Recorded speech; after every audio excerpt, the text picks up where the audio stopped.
एक गोष्ट एक आगळी एक गोष्ट एक आगळी मुंबईच्या बायांची सर्वसामान्यांची पण हाय जगा वेगळी एक गोष्ट एक आगळी एक गोष्ट एक आगळी एक गोष्ट एक आगळी.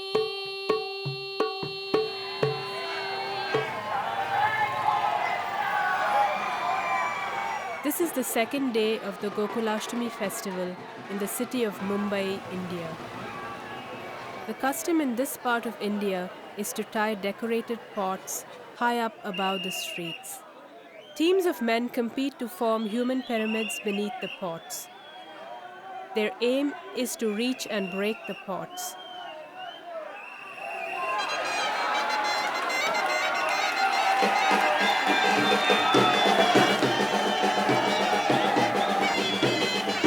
In some neighborhoods, the first team to do so wins large cash awards.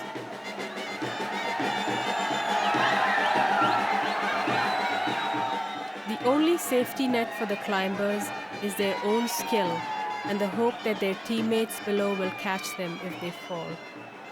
To make things more difficult, the spectators throw water over them to keep them from getting a good grip.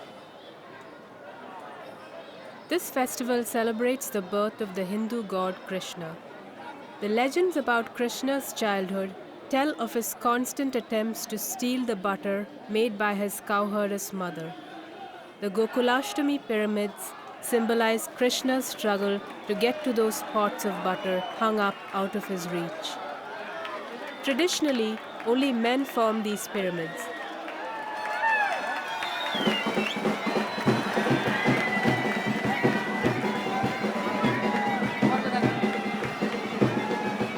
Songs blared warnings to women to watch for their pots. The men were out to get them. The pot is an old symbol for the womb in Hindu mythology. While this symbolism may be almost forgotten today, the aggressive sexual tone of the songs is still obvious. But this male monopoly on the festival is being broken.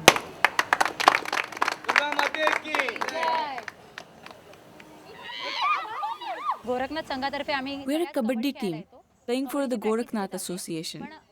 We normally have Kabaddi practice here. But now in the rains, with Gokulashtami coming up, we're practicing to form pyramids to break the pots.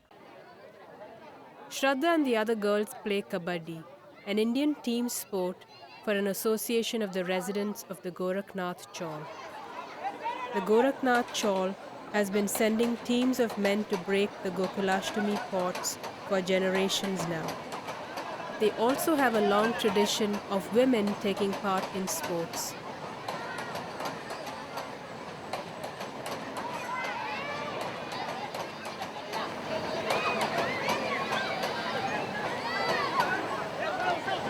So it was only a short leap for them to decide to form the first ever women's team to break the Gokulashtami pots. Bandu Kamble, a former state-level Kabaddi player, coaches the Kabaddi team and also trains them for Gokulashtami. We organize the girls into several sets based on their heights and weights to form pyramids of different heights. That way, if one girl can't quite reach the pot or the set itself is too short, we have a taller set ready to fall back on. Each girl takes different positions in each set. If a girl were in the same position over and over again, she would get very tired. This way, we can let some girls or some entire sets rest for a while.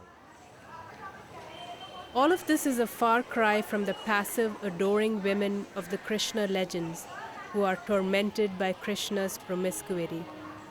The girls are breaking this traditional image of women, and not everyone approves. The scriptures say that women should not touch the pot. But it's okay, I guess. People want to see all kinds of things today. Women are pilots, inspectors, they do everything. So why not this? Are we incapable in some way? Of course not. We have the daring, we have the strength to do this, and we will. Krishna used to break the pot and the women would support and encourage him from below. Now we're showing Krishna that we can do the climbing ourselves.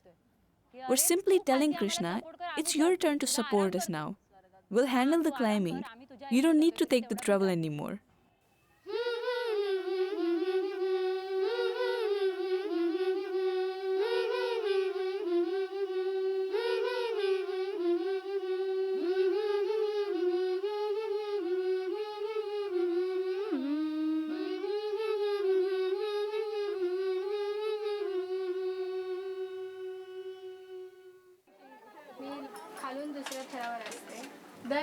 I'm in the second tier from below. I've been in the group for 5 years now, but I actually began climbing only last year. I was too small before, you know.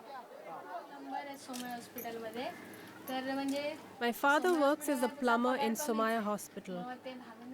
The pay there is low, so he takes on other work and then helps with this work at home too. The children's education is so expensive. She is in college. My son is in 10th grade. My other daughter is in 8th grade. There are 6 of us in the family, and only one person has a job. So we have to take on some more work to survive. If you make 146 necklaces, you get 30 rupees.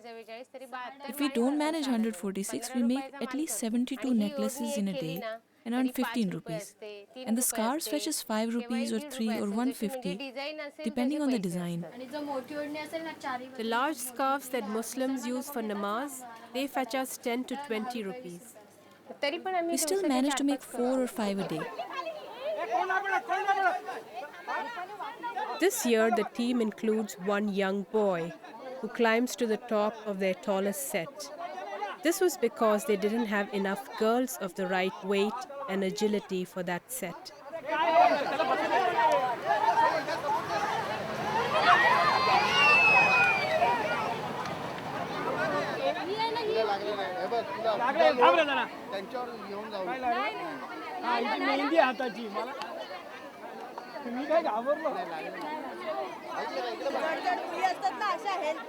My neck hurts with all these extra healthy girls I have to carry. Bhau Korgaonkar is the president of the Gorakhnath Association, and Shalaka Korgaonkar is his wife. She runs a girls' school. They came up with the idea of having a women's team for Gokulashtami. Women are taking over in every field, they say. So why not take the initiative in this area too? We, the women living here, were quite ready.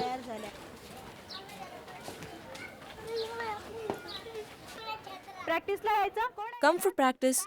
Who's at home? Tell your mother, okay?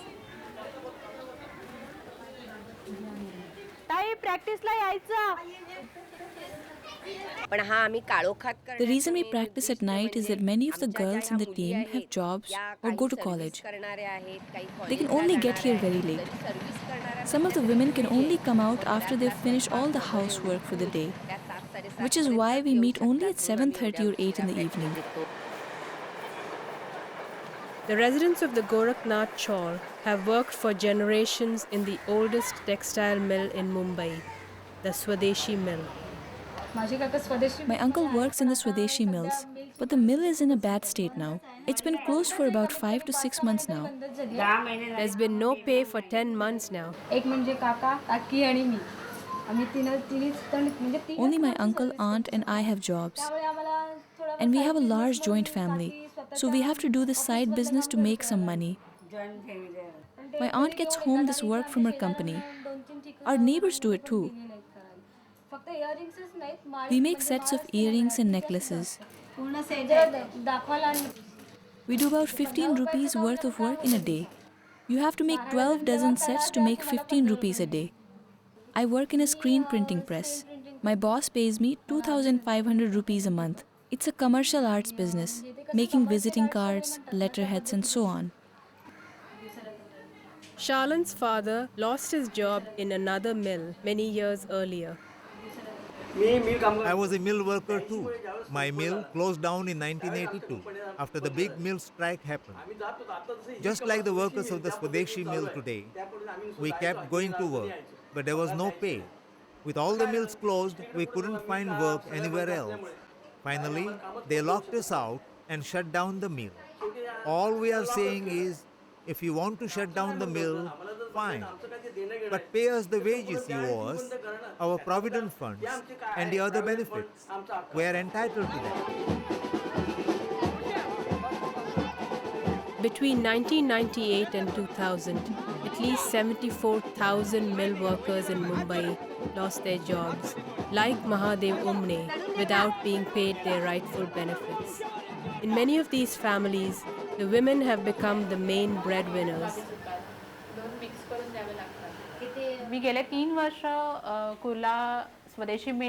I began practicing in this area about 3 years ago.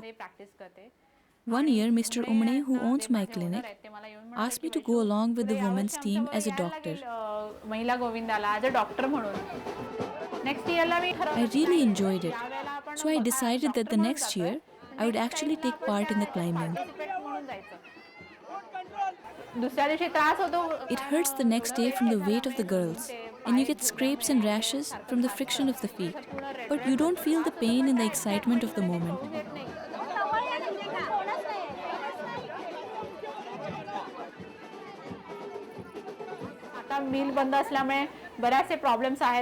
With the mill closing down and no pay for about 9 months, people here are going through very difficult times.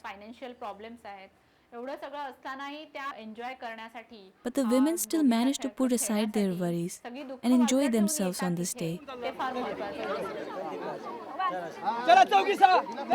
The women here work as maids, as cooks, as washerwomen.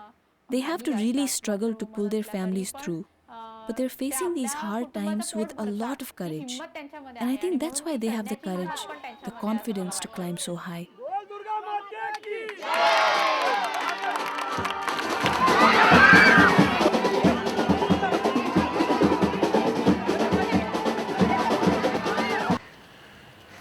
फॅक्टरना लागली टाळी, मिलच्या भट्ट्या विझल्या, तशी आमच्या B थंडावल्या चुली, घरा घरावर कळा हो. घर चालतं ठेवायला बाया घराबाहेर पडल्या, कामाची मारामार पडेल ते काम करू लागल्या हो. परिस्थितीशी टक्कर घेऊन स्वतः कठीण झाल्या, बळावली हो जिद्द, निर्धार बळकट झाला, ठरवलं मनाशी परिस्थिती पुढे झुकायचं नाय. अव गोविंदा हे तर फक्त एक प्रतीक आहे.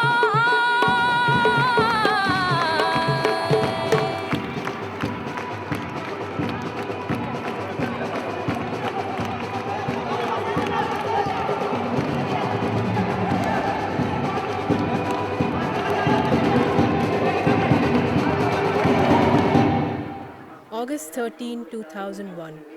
The big day has arrived. The team has been invited to break 30 pots all around Mumbai and in other cities nearby. But that is far too many for one day, so the team has decided to attempt 15 pots, including one in the city of Pune.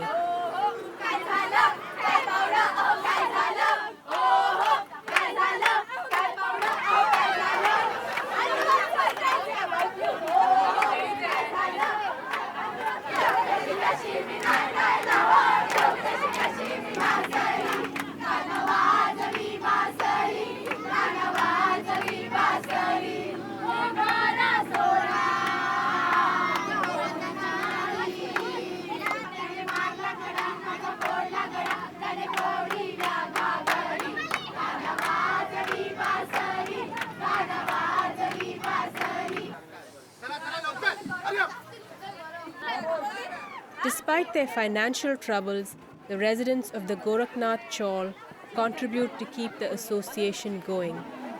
It also gets sponsorships from local businesses and, of course, the prize money from breaking the Gokulashtami pots.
Men have always had a monopoly on this, but now women are coming forward too, and that's good. I feel respect for them.